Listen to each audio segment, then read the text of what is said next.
Today on Good News, I get conflicted about my childhood heroes. We all agree to come quietly because we don't want any trouble. And finally, it looks like we might just get the Tomb Raider that we all deserve. Well, I think I deserve her. I don't know about you. Have you been good this year? It's only January. All this and more on the only news that matters, and that's Good News. We've got a really good-looking McFarlane DC Green Lantern figure here. Very often, I'll be the first to say, I'm not a huge fan of the McFarlane aesthetic, but dang, Todd, this Green Lantern looks really, really good. This is Jessica Cruz, who I know because I just read her name on the screen as Jessica Cruz. Hey, look, I'm doing my best to level up my DC knowledge, but it's a work in progress, all right? This is going to be a GameStop exclusive. Let me make sure I don't miss any other information. It says here, Green Lantern Jessica Cruz Red Platinum Edition. It should really be a green Platinum Edition, shouldn't it? It's going to be available for pre-order at GameStop today. So you know where to go. And if you're a Green Lantern fan, then this should probably be a no-brainer because, dang it, I'm genuinely impressed. It's difficult sometimes to do a decent female head sculpt. If you're not careful, they're often going to end up just looking like shop mannequins. That's not the case with this one. I can see some real soulfulness behind the eyes there. The eyes have it, folks. And in my opinion, it's a good-looking action figure. I was pointing in the wrong direction, wasn't I? It should be on this side. I've decided I'm going to make a little bit of extra work for myself in these Good News episodes, but I think it'll pay off for you guys. You often ask me, hey, where can I find these things? I'm going to put links to everything I talk about. So when I do the timestamp, I'll also put a website to where you can find it. If it's up for pre-order, I'll put the website you can pre-order it from. If it's just news, then I'll at least try to link to the news source, and then you can go from there. I know, just trying to be as thorough as possible. PATRIOT Studios Steel Beast action figure. Call it what you want. I'm going to call it Leon Kennedy. And the 90s Resident Evil playing kid in me absolutely loves this so much. It's like if Mezco did Resident Evil. And I'm pretty sure that PATRIOT Studios, they're the ones who gave us that badass Nemesis figure. So now you've got Leon to be running away from him as well, even though Leon never actually encountered Nemesis, if I recall correctly. Nonetheless, doesn't matter. I think they might have done Jill Valentine as well. But this is great because you get two different versions to choose from. You've got classic Leon, and that's my Leon. Resident Evil 2 Leon in his Raccoon City Police Department SWAT type gear. That is the absolute bomb. I dig it. And what I really like about this particular brand of cloth goods, doesn't look too bulky, doesn't sit like pajamas or anything. It looks well fitted. I really, really love that. But also you've got the more modern look as well from Resident Evil 4, where he's roundhouse kicking zombies into ditches. That was a fun game. I need to play the remake of that. Also, there's an accessory DLC set as well. So that's kind of fun. They're calling the accessory pack DLC to be in line with the game. Those are some nice additions too. But basically, all of these combined, look at the guns, man. The shotguns, the pistols, there's so much stuff going on here. I really, really love this. And again, I'm moving to Hong Kong. I'm going to be where these things are. This could get expensive because I really love the look of all these. Come quietly or there will be trouble. Oh my goodness, I love RoboCop. It's my favorite franchise in the world, possibly my favorite character in the world. I just adore everything about RoboCop, and I've still been hunting for the best 1/12 scale figure. I feel like every time I see one, it occurs to me that, you know what, it's good, but it's not right. It's what I call the Roy Walker syndrome, whereas this one might just be it. From HIYA Toys, it's RoboCop from RoboCop 2, and I love everything that I'm looking at here, within reason. One thing with RoboCop toys, and I find it might be the case with this one as well, sometimes I find the shoulders and the legs are like a bit too far away from the body. Maybe they feel like they need to do that to give him decent articulation so the chest doesn't get in the way, because you can't really give RoboCop good butterfly joints. I don't know. I'm not a toy manufacturer. But that notwithstanding, I think the rest of it looks really, really great. I love RoboCop 2. It's a flawed sequel, but it still has some great stuff. And this figure with the blue kind of hue. I thought that was a great way of updating RoboCop's design without throwing the baby out with the bathwater. It's the classic expression of, why change what's perfect? That's not the expression. If it ain't broke, don't fix it. That's what I'm trying to say. The RoboCop design was never broke, but giving it that slight blue kind of sheen to it, it just distinguished RoboCop 1 and RoboCop 2. This looks great with all the battle-damaged effects as well. The wonderful blowtorch eyepiece scar. Waneng Toys 1/12 scale Wukong. Oh my goodness, look at this guy. Okay, this is something I really, really love, and bear with me here because it's a very specific style. It's taking old world mystical stuff and then bringing it into the future, and that's what we've got here. It's like cyber ninjas. Two of the coolest things in the world smooshed together, and it's like peanut butter and jelly. Same with this. We've got the Wukong Monkey King, but with futuristic kinds of trappings and additions and accoutrements. And I dig it. It's funny, the translated write-up says, I don't know what to think about this. It looks weird. And honestly, I get that in the comments section all the time. But I love it. It's Monkey King, but it's futuristic cyber Monkey King. The only thing that looks a little bit weird to me is that the human face looks too human. That's what might be the uncanny valley kind of thing. Like Monkey King should look more monkey-ish. He should be more monkey than king. This looks a little bit like a king who has slightly monkey-ish traits. But besides that, I think everything else looks really wicked. Also, he has a cool kind of gas mask, face mask, ninja type thing. It looks like a cross between the bad guy from Mad Max Fury Road and Scorpion and Sub-Zero. And that's just awesome, with some flame effects as well. Hoo doggy! I really love this. So yeah, I think this is going to be available when I get over to Hong Kong next month, and I'm going to be keeping my peepers peeled because this looks like so much fun. SNAILSHELL. Just when I thought I was out, they pulled me back in. I mean, can you blame me? This little wolf girl lady is really rather fetching. A wolf action figure and accessories kit. That's all she's listed as here. I don't really need much more of a detailed or fancy name. That'll do nicely. Wolf lady with accessories. Not very many accessories, though. Put a coat on, love. You're going to catch a chill. This is just, yeah, I love it. I make no apologies. Cute anime girls. Yeah, I dig it. I dig it the most. Juanita might have to learn to dig it as well. I'm sorry, honey. That's just going to be on some of our shelves. Maybe not this one specifically, because the ridiculous, over-the-top, bonkers, wacky anime girl genre is really well catered to at the moment. I do believe that SNAILSHELL, they are the front runners. They're setting the standard and they're doing great, but there are so many companies that are like, hung, just nipping at their heels. And they're going to have to work hard to stay on top of the game. But if they keep putting out figures like this, then honestly, I think they're going to do all right. But 2026, I think we're going to see a lot more toys like this. And honestly, I'm fine with that. Max Factory have a badass Guyver model kit. Normally, I don't get too excited about model kits, but modern model kits, they don't require like crazy skill and materials and tools to put together. You just pop them all into place like the Blockies figures. This is a wicked, kind of chunky looking Guyver. I do prefer my Guyvers to be kind of more sleek and athletic looking. This kind of looks like an Iron Man version of the Guyver, but I still kind of dig it. Saying the Guyver always makes me think of The Simpsons. Tonight on MacGyver. Do you remember that? Or was I just being weird? No, you remember it. You're all my age.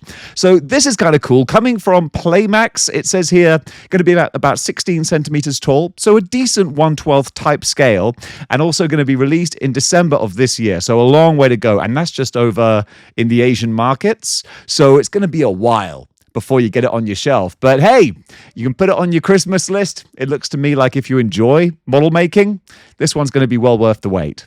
This figure does look pretty damn awesome. I'm quite smitten by it. Blogger Isaac Wong has some pictures of the new Sentinel fighting armor, Iron Man Hulkbuster armor. Finally got the right words in some kind of order.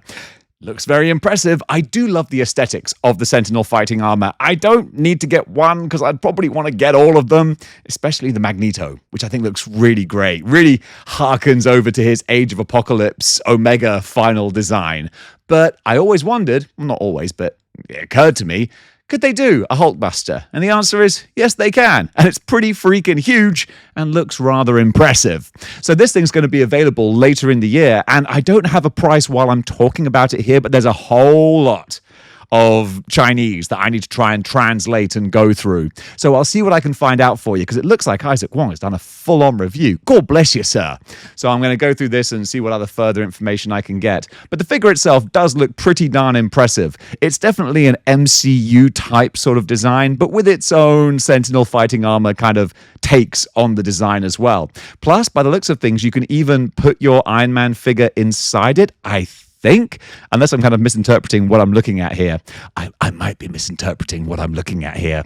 But yeah, with the huge big kind of Buster missiles on the shoulders as well, that's wicked. I think you can just put the top head of the smaller Iron Man inside, but still, that's good enough for me. Sentinel fighting armor, it looks like they got themselves another winner. All right, this is pretty cool. Is this based on Vampire Hunter D? I remember watching that anime literally decades ago, but I can't remember it very well. This looks like it is at least based off of that. What we've got here is Egg Toys. Egg Toys 1/12 scale Block Hunter Project. That sounds like a little copyright name workaround because we can't say Vampire Hunter D. So this is being showcased by 5K Toys. So it's going to be up for pre-order there very, very soon. And yes, it actually says here, in a couple of days. And it looks like they've done a really wonderful job of giving him that animated anime kind of style. I like it. And very difficult to make a figure with this kind of stature. Long, thin, spindly legs, very small feet. Oh, he's going to be a real bugger to stand up, isn't he? I'm sure you'll be able to figure it out, though. Probably might want to throw in a flight stand. But yeah, all the details on the faces look lovely. The vampire look, that's very, very cool. And all the soft goods with the cape, the detailing on the sword. Yeah, I like what I'm looking at here. I think you might as well. So if you're a fan of anime and Vampire Hunter D, this is one to look out for. Mattel have revealed a whole host of new WWE figures. I'm just going to talk about 3 of the Ultimates that they're showcasing because those are the most impressive ones. So first of all, we got Seth Rollins in his full-on, I don't know, whatever kind of gear you'd call that. I'm sorry, I'm sure that Seth Rollins is a nice dude, and I want to make it very clear, nothing against him. But the character of Seth Rollins, it's always been fingers down a chalkboard for me, especially this version and iteration where it's like, hey, maybe if I put enough sparklers and spandex and jewelries and fireworks and everything on me, that'll make me a personality. And it's like, nope. You just look like an uninteresting person dressed up like a Christmas ornament. I'm sorry. I know it sounds kind of mean, but I just can't. You can't manufacture star aura by dressing up. Like, it's still the same you underneath. God, I sound horrible saying that. I don't mean to be mean. Let's move on, because I don't like saying mean things. Who am I going to talk about next? Oh, no. This is going to be difficult. I grew up loving Hulk Hogan. Hulk Hogan was one of my first heroes. And, you know, they say don't meet your heroes. Well, social media and just the world meant that we all got to know Hulk Hogan pretty darn well before he shifted off this mortal coil. And I'll let you make your own decisions. What I will say, though, is that this action figure, this is peak Hulkamania Hulk Hogan. This looks like kind of 1988, 1989 kind of Hulkamania. The bloom wasn't off the rose. People were still digging it. He has the headband and just that kind of crazy wild-eyed look. I love what they've done with the plastic shirt, with the hands kind of molded to it as well, so you can get the full ripping effect. This is my 80s childhood, and I'm sure it's a whole bunch of your 80s childhoods as well. And with pro wrestling and so many other things, sometimes you've got to separate the art from the artist if you want to love some of these things that we grew up with. And this Hulk Hogan, all opinions on Terry Bollea aside, it's a really good-looking figure. And at least the last one I can happily just gush over because it's Rhea Ripley. It's Mami, and she looks phenomenal. There's amazingly like an upside to having your nose broken multiple times. God bless her. It's that you get to wear some badass masks. And this isn't even the most recent mask she had to wear for the most recent nose break. Can someone like just wrap Rhea Ripley up in cotton wool? Because, we need to protect this lady. This is a wicked character design, costume. Like, even if you don't collect WWE figures, that's the thing. I don't have a wrestling figure collection, but I want this figure because this looks the bomb. So cool. The devil horn mask, the soft goods, all of her tattoos underneath, and just the kind of, I suppose, kind of like dominatrix looking kind of gear that she wears. Everything about it. Absolutely love this. So yeah, 3 great quality Ultimates figures, and one in particular I think is the clear frontrunner for the most awesome. This is one of those figures where the more I look at it, the better it becomes. Okay, so this is going to be a bit of an auto-translate thing here. Of course, we're looking at the Arkham Knight / Red Hood from the Arkham games, and this is technically being listed as Cup Noodles Gadgets. I guess that's the manufacturer. Season 1 pre-order, Super Limit 0 Hour 4th. That's a word salad for you. But we got Batman Arkham Knight 1 in 1000 super articulated assembly figure. So what this looks like is that there are some model making components, but only to swap out the different pieces. This is very similar to what Revoltech did with their Arkham Knight, where you could transform him from the Arkham Knight to the Red Hood. That in itself is great, but also looking at these promo pictures here, I'm pretty sure he's got light up features in the head as well. So you can actually have the Red Hood glowing or the Arkham Knight cowl glowing blue. That's really nice. So the more I look at this, the more I'm like, you know what? You might have to jump through a few import hoops to get hold of this. Maybe, piece a few little bits and pieces together. But dang, I loved the Revoltech figure. I thought that was fantastic. This looks like a pretty darn worthy upgrade. I'm ran out of words. Sometimes you don't even need them. Just got to look at the pretty pictures. And in this case, they do look rather pretty. Fresh Monkey Fiction have some awesome looking Monster Force figures available over at Big Bad Toy Store. I think these are some Big Bad Toy Store exclusives. Pre-order is going to be until February 16th. There's a lot of information. I'm actually going to rattle it off the same way it's written, like a classic action figure advert. So it says right here, War of the Necromancers begins. Operation Monster Force Dark Detectives. Big Bad Toy Store exclusive 1/12 scale figures. Diving into a shadowy war kept off the books. From the sands of the Middle East, the Forgotten King and his bone army rise. And Dracula answers with blood-forged warriors of his own. Major Striker has been activated. The secret war is on. Head over to Big Bad Toy Store and find out more about these Operation Monster Force Dark Detective characters. Whew. It was dark directives, not dark detectives. Hey, I was sight reading that without any prep, so I think I did pretty well there. You know who else did pretty well? Fresh Monkey Fiction. You can go buy their stuff over at Big Bad Toy Store. Over in TV news, Amazon have just revealed some promo pictures of Sophie Turner as Lara Croft for their upcoming Tomb Raider TV show, and I actually think this looks pretty awesome, which I wasn't expecting. I was not particularly thrilled when they announced Sophie Turner as Lara Croft. I just thought they're just doing this because she's got the Game of Thrones hype, and I don't really see her as that character. And no, I'm not feeling it. And then I'm looking at these pictures, and yeah, I'm totally feeling it. That's Lara Croft right there. I mean, the best thing is that they have stayed 100% true to the original look of the character. They're not even going for the gritty remake look. They're going for a modern, realistic take on the OG 90s Lara Croft costume.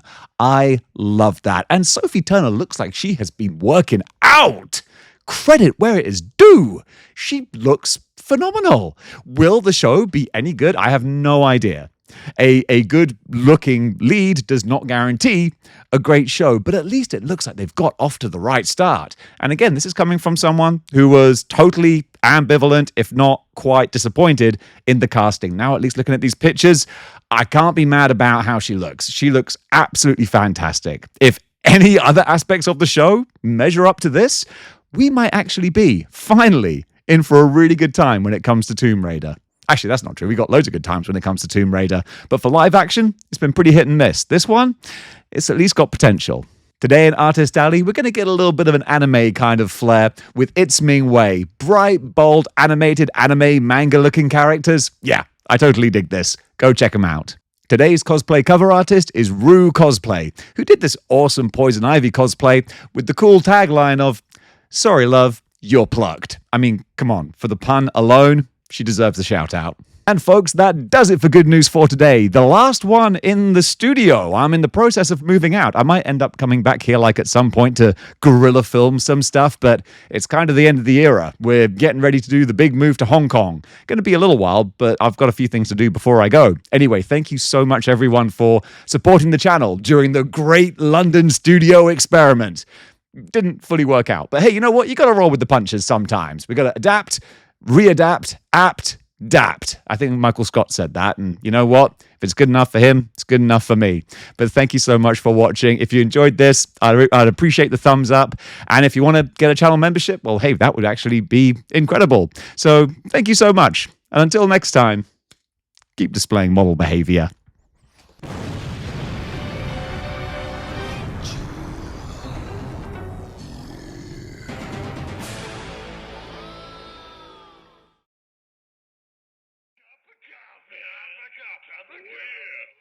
Coffee.